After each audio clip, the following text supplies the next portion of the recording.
இன்னைக்கு அத்தனை பெரிய தலைவர்கள் நம்மோட மேடையில இருக்கிறாங்க. இப்போ அதிமுக முன்னாள் முதல்வர் இபிஎஸ் பேச வைக்கிறேன். இபிஎஸ்ஆ ஏங்க நான் ஓபிஎஸ்.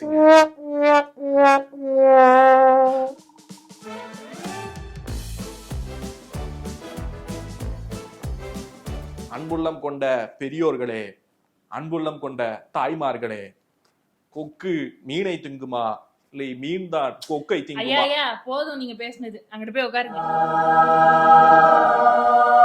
நன்றி, வணக்கம்.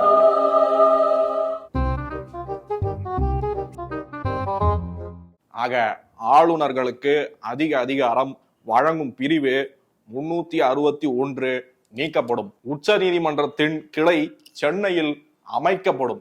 ஜிஎஸ்டி சட்டத்தில் திருத்தம் கொண்டு வரப்படும்.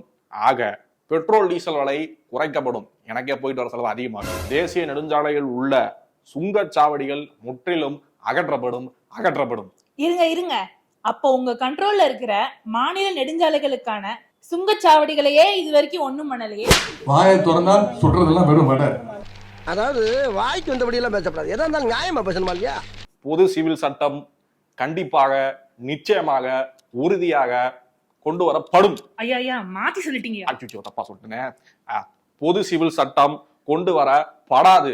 இன்னைக்கு ரொம்ப ஜாம் ஆகுது. ஆக அரசியல்வாதியா இருந்தால் ஆளுநர் ஆகலாம். ஓட்டு போட்டு ஜெயித்து வந்தவர்களை ஓயாமல் கேள்வி கேட்கலாம். வாய்ப்பு கிடைக்கும் போதெல்லாம் இடையூறு செய்யலாம்.